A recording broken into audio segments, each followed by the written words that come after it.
انگریزوں کا بنایا ہوا کوئی قانون ہے جس میں لکھا قیدی سے کوئی گفتگو نہیں ہو سکتی. رات کو بیٹھتی ہیں، ان کو پانی چھکا جاتا ہے. پوری دنیا میں وہ تصویریں چلتی ہیں، ویڈیو چلتی ہے، لوگ ہمیں ٹیلی فون کرتے ہیں، دنیا بھر سے تنقید ہوتی ہے ہمارے اوپر، ان کے ساتھ ہمدردی ہوتی ہے. اقتدار پہ بیٹھے ہوئے لوگ ہیں جس باتوں کو کیوں نہیں سمجھتے؟ اب مجھے بتائیں، یہ 9 مئی کے مقدمے، اب میں جن لوگوں نے فوجی تنصیبات پہ حملہ کیا ان کی شدید مذمت میں کرتا ہوں. یہ بالکل اس کی اجازت نہیں دی جا سکتی. لیکن یار اب کہیں جذبات میں کوئی بہہ گیا، کچھ کر لیا، مس لیڈ ہو گیا، اب 2 سال کاٹ لیے، 2.5 سال کاٹ لیے، اب 10 سال قید، پھر 10 سال قید، پھر 10 سال قید، پھر ایک بار قید، پھر دوسری بار جو سزا، پھر دوسری بار. کہاں تک لے کے جائیں گے آپ؟ آپ جنگ کے بعد جب فوجیں آپس میں لڑتی ہیں اس کے بعد پھر مذاکرات کی میز پہ بیٹھ جاتے ہیں. 1965 کی جنگ کے بعد اعلان تاشکند ہوا، 1972 کی جنگ کے بعد، 71 کی جنگ کے بعد معاہدہ شملہ ہوا. تو یہ ہم اپنے اندر کوئی معاہدہ نہیں کر سکتے. ہم ان لوگوں کو ہم معافی نہیں دے سکتے. 2 سال 3 سال کاٹ چکے ہیں. جو خدا کے لیے بوڑھے ہیں، بزرگ ہیں، بیمار ہیں، کوئی کتنا کیا رکھیں گے، رکھ کے کریں گے کیا ان کو؟ ہر ایک کی تمنا ہے کہ ان کے نکاح میں آؤں. وہ نکاح میں نہ بھی رکھے تو بھائی ان کے اپنے ساتھ رکھ لیں. یہ تمنا نہیں ہے کہ وہ بے دخل ہو جائیں. تمنا یہ ہے کہ میرے ساتھ مل جائیں، مجھے ساتھ ملا لیں. یہاں ایک جماعت برسر اقتدار آتی ہے، اس کے نعرے اور ہوتے ہیں. دوسری جماعت برسر اقتدار آتی ہے، جب وہ اپوزیشن میں ہوتے ہیں لوگ تو ان کے نعرے ایک ہوتے ہیں. جب اقتدار میں آتے ہیں تو سارے نعرے بھول جاتے ہیں. ووٹ کو جو عزت دینے کے خواب دیکھتے ہیں وہ ساری چیز بھول جاتے ہیں.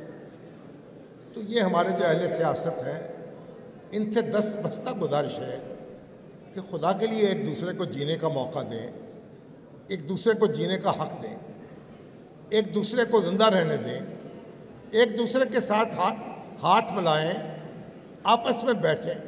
یہ ہائیبرڈ نظام ختم ہو جائے گا. جب آپ یہ چاہیں گے، پاکستان ہم نے اس لیے تو نہیں بنایا تھا. خواجہ رفیق نے جو جد و جہد کی اس لیے تو نہیں دی تھی. وہ تو پاکستان بنایا ہے. تو عوام جو ہیں ان کو امپاورمنٹ ہونی چاہیے. ان کی تعلیم پر، ان کی صحت پر. کیا 2.5 کروڑ بچے آج بھی اسکولوں سے باہر ہیں، اور مہنگائی دیکھ لیں، قرضے دیکھ لیں. تو بات یہ ہے کہ جب تک یہ ہمارے سیاستدان جو ہیں ہر ایک کی تمنا ہے کہ ان کے نکاح میں آؤں، وہ نکاح میں نہ بھی رکھے تو بھائی ان کے اپنے ساتھ رکھ لیں. یہ تمنا نہیں ہے کہ وہ بے دخل ہو جائیں. تمنا یہ ہے کہ میرے ساتھ مل جائیں، مجھے ساتھ ملا لیں. تو لڑائی تو ساری جو ہے وہ غلامی کی ہے کہ مجھے غلامی میں قبول فرما لیں یا مجھے غلامی میں قبول فرما لیں. تو جب یہی لڑائی رہے گی اور یہی آرزو رہے گی تو پھر یہی رہے گا جو کچھ ہو رہا ہے، بلکہ اس سے بدتر بھی ہو سکتا ہے. اس لیے ابھی میرے بھائی لیاقت بلوچ صاحب کہہ رہے تھے کہ نواز شریف صاحب ایک لیڈ کریں اور چلے لوگوں کو اکٹھا کریں. چلیے نواز شریف صاحب یہ کام کریں تو بڑی اچھی بات ہے. اگر نہیں کرتے تو آپ خود ہی کر لیں. بھئی آپ کو کسی نے منع کیا ہے؟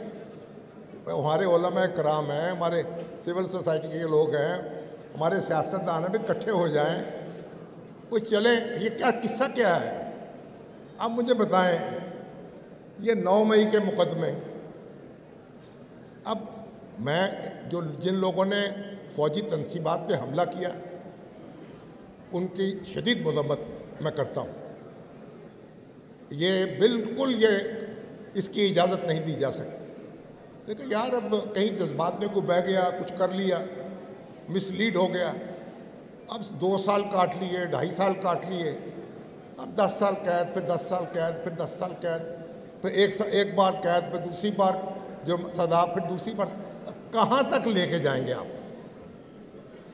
آپ جنگ کے بعد جب فوجیں آپس میں لڑتی ہیں اس کے بعد پھر مذاکرات کی میز پہ بیٹھ جاتی ہیں۔ 1965 کی جنگ کے بعد اعلان تاشکند ہوا، 1972 کی جنگ کے بعد، 71 کی جنگ کے بعد معاہدہ شملہ ہوا۔ تو یہ ہم اپنے اندر اپنے اندر کوئی معاہدہ نہیں کر سکتے۔ ہم ان لوگوں کو ہم معافی نہیں دے سکتے، 2 سال 3 سال کاٹ چکے ہیں جو خدا کے لیے بوڑھے ہیں، بزرگ ہیں، بیمار ہیں، کوئی کتنا کیا رکھیں گے، رکھ کے کریں گے کیا ان کو؟ آپ دیکھیں جب مسلمانوں میں آپس کے درمیان جنگیں شروع ہو گئیں تو پھر ہمارے جو علماء تھے، فقہا تھے اور اہل اقتدار تھے وہ اکٹھے ہوئے کہ جو اب آپس میں لڑتے ہیں تو ان کے ساتھ کیا سلوک ہونا چاہیے۔ کہا اگر آپس میں مسلمان لڑیں گے تو وہ قواعد نہیں ہوں گے جو کافروں کے ساتھ لڑنے میں ہیں۔ ان کو غلام نہیں بنایا جائے گا، ان کا مال جو ہے مال غنیمت نہیں سمجھا جائے گا آپس میں مسلمانوں کا۔ آپ دیکھ لیں ہماری فقہ نے مسلمانوں کے جو آپس کے جھگڑے ہیں ان کو بالکل مختلف کیا جو کافروں کے ساتھ جھگڑے تھے، ان سے جو کافروں کے ساتھ جنگیں تھیں ان سے سلوک اور تھا، جو آپس میں تھی ان سے سلوک اور تھا۔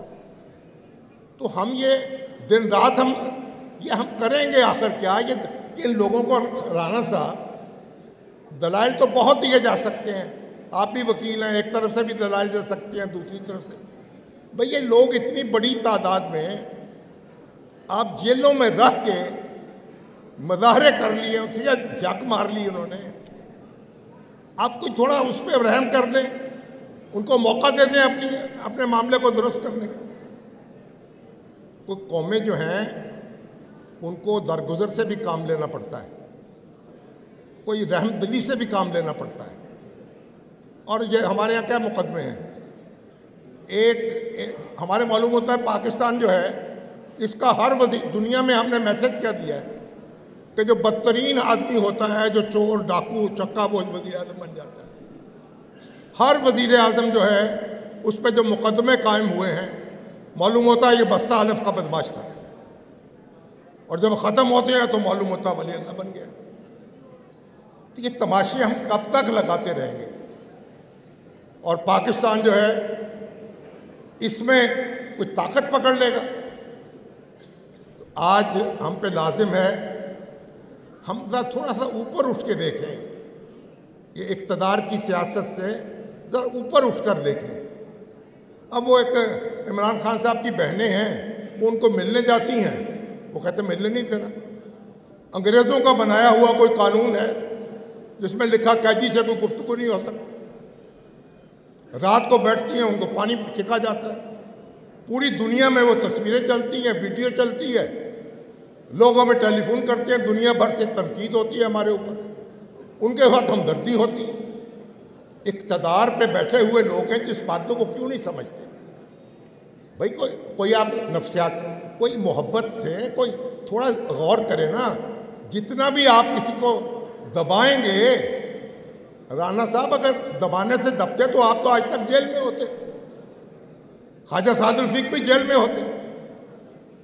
تو بھائی آپ ذرا دیکھیں، غور کریں، دل بڑا کر لیں۔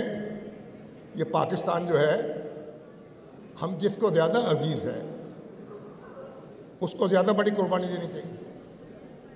میں جب عمران خان صاحب وزیر اعظم بنے تو میں ان سے ملنے کے لیے گیا، تو ان کی اپنے جو بہنوئی ہیں حفیظ اللہ نیازی صاحب، ان سے ان کا جھگڑا تھا، جو حسان کے والد ہیں۔ مجھے کہنے لگے، وہ میرے دوست ہیں بڑے قریبی، تو کہنے لگے، مجھے ملتے ہی کہنے لگے کہ برادر یوسف کا کیا حال ہے؟ میں نے کہا وہ بھی یہی پوچھتا رہتا ہے کہ برادر یوسف کا کیا حال ہے۔ اب میں آپ کو جواب دوں کہ اس کو جواب دوں؟ چپ۔ پھر میں نے کہا آپ یوسف ہیں؟ آپ یوسف ہیں تو یوسف بن کے دکھائیں۔ یوسف نے تو اپنے بھائیوں کو معاف کر دیا، آپ بھی کر لیں۔ خاموشی اختیار کر لی۔ پھر کوئی جواب نہیں تھا. تو میں وہاں سے، ہمارے کامران شاہد صاحب ہمارے دوست اور ساتھ تھے، میں اٹھنے لگا. میں نے کہا اللہ نے آپ کو اقتدار دے دیا، عزت دے دی، شہرت دے دی، دولت دے دی، اب بڑے بن کے بھی دکھا دیں، بڑے آدمی بھی بن جائیں، تو کیا اس میں حرج ہے؟ جب پھل لگتا ہے درخت پہ تو جھک جاتا ہے. مگر نہیں، انہیں بھی شوق تھا کہ میں اپنے مخالفوں کو تحقیق کرتے ہوں. نتیجہ کیا نکلا ہے؟ ہم کہاں پھنسے ہوئے ہیں؟ اور آج ہمیں اس دلدل سے نکلنا ہے، اور خواجہ رفیق شہید کی روح ہم سے یہی تقاضا کر رہی ہے، اتحاد کا. انہوں نے تو آخری پارٹی ان کی جو تھی اتحاد پارٹی تھی. اتحاد کا اور عزم کا اور ارادے کا اس ملک کو ہمیں آگے لے کے جانا ہے، اور اس کے لیے ہمیں ایک دوسرے کو برداشت کرنا ہوگا. جو اہل اقتدار ہیں ان کو پہل کرنی ہوگی، اور جو لوگ ان کے ساتھ نہیں چلیں گے، ان کی آواز پہ لبیک، ان کی آواز کا جواب نہیں دیں گے، ان کو ان کے حال پہ چھوڑ دیں. اللہ مالک ہے. پھر بہرحال ہم پاکستان کو مل جل کر ہی آگے بڑھا سکتے ہیں. اس طرح ہم نے اتنے 78 سال ضائع کر دیے ہیں.